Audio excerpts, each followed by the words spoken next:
The other group of marine mammals that's known are the cetaceans, the whales and the dolphins. We actually have a dolphin skeleton here at the front of the auditorium.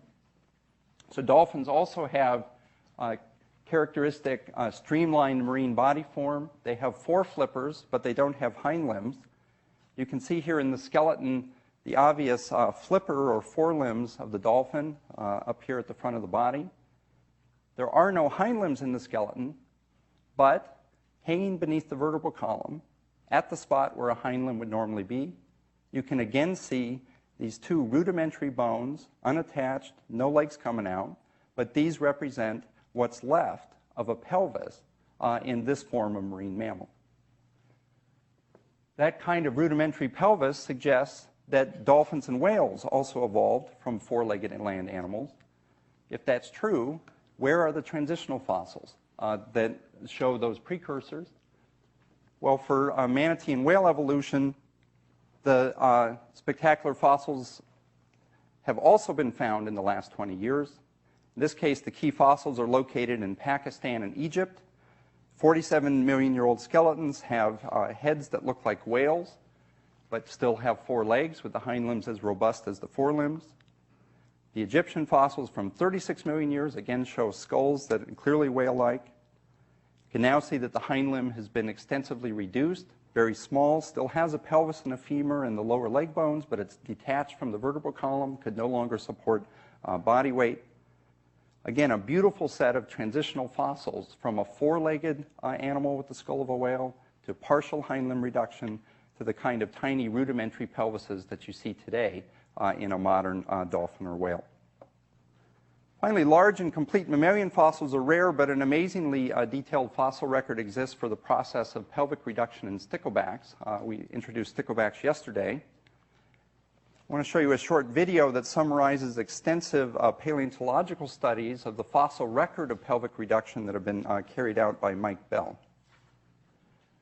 So these are all based on studies of a fossil lake site in Nevada. At this site, diatoms die each year, float to the bottom of the lake, and establish these thin rocky layers that are like growth rings in a tree. You can actually walk through time by walking your way up and down the slopes of this quarry. What we're going to show you is detailed studies of the forms of sticklebacks that are present in one section of this quarry that represents about 25,000 years of evolution that Mike's looked at in detail.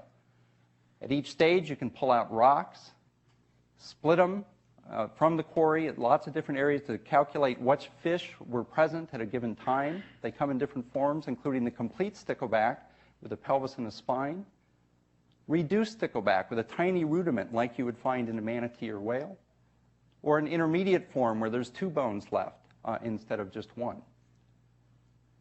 At each stage in the fossil record, you can count the fish that are seen at a similar layer across rocks in the quarry and calculate what's the percentage of the fish that are reduced or intermediate or complete.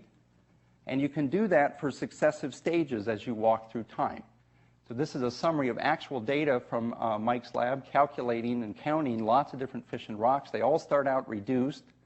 And then in this series, at about 10,000 years, a new stickleback invades the environment, replaces the previous form. This stickleback has a complete pelvis. And a very interesting thing happens over the next 10 or 15,000 years. That complete form re-evolves pelvic reduction with intermediate fossils seen along the way. Okay, we'll show you that time series again. Starts out with a population that's 100% pelvic reduced. Rapid replacement around 10,000 years, new form all with a complete pelvis, and then the re-evolution of a pelvic reduced phenotype, intermediate forms seen along the way. You can also see that in line graph form, a blue line for the reduced form that predominates in the early stage, a red line for the complete form that rapidly replaces at 10,000 years, and then the re-evolution of pelvic reduction with an intermediate form summarized by the green line shown during the time series. Okay, so it's remarkable to be able to watch evolutionary change with this level of detail. you can actually watch the morphological changes happen as centuries roll by and catch the intermediate forms as a complete stickleback evolves to a pelvic reduced state. Okay, so lots of people ask all the time, where are the fossils that are predicted by evolution? Darwin asked that question himself in 1859. Maybe because Darwin was so honest about pointing out the problems with his theory, there's still a strange urban legend or myth that transitional fossils have never been found, and that this is somehow a major problem with evolutionary theory. So after 150 years of discoveries in paleontology, that simply isn't true. Where are the key fossils? Well, for early forms of unicellular and multicellular life, the fossils are in ancient Precambrian rocks of Australia. For feathers, they're in Germany. For manatees, they're in Jamaica. For whales, they're in Pakistan and Egypt. For sticklebacks, they're in Nevada. They're actually now in many of your own backpacks for those of the students who participated in the fossil activity yesterday afternoon. So the fossil record actually provides incredibly strong support for Darwin's key idea of descent with modification. And I hope anyone who's seriously interested in this issue will look at the data as it exists in 2005, not as it existed in 1859, including all kinds of beautiful fossils, just a small segment of which we've been able to describe in the holiday lectures. So I'll stop there. It's a good time for a break, and we can take a few questions. Yeah? Well, what's the cause of the rapid development of the stickleback? So at the point where the complete form arises. Well, sticklebacks can migrate. There could have been an environmental change. It's not really clear where that stickleback came from, but it's very clear that the complete form arrives in the lake, and all at once, the structures now have the form of a new stickleback without intermediates along the way. So that does look like a migration or a replacement event instead of an evolutionary event. In contrast, when pelvic reduction re-evolves at the site, you clearly see the intermediates along the way. Yeah.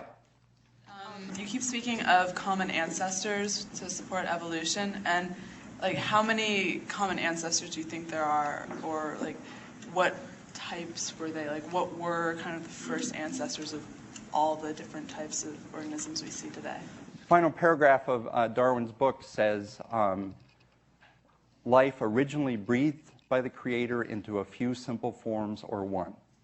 Okay, so he thought that things must have gotten much simpler.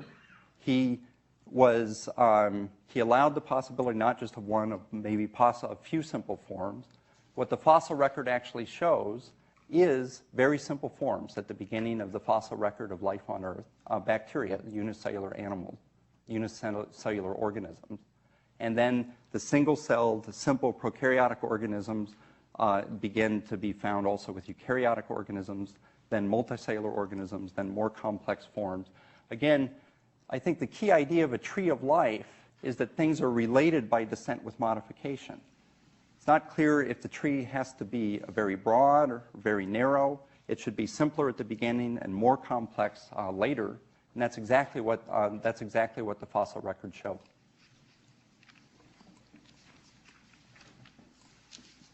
Yeah.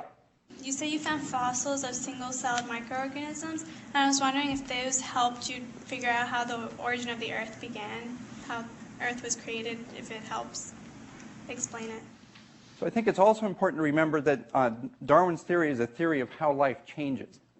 Right? So there aren't whole chapters of Darwin's book that explain the creation, where did the universe come from. That's not what Darwin's book is about. Darwin's book is about how life is changed and how organisms are related by descent with modification. I think that's a frequent confusion that you see a lot in debates about religion and evolution, that somehow evolution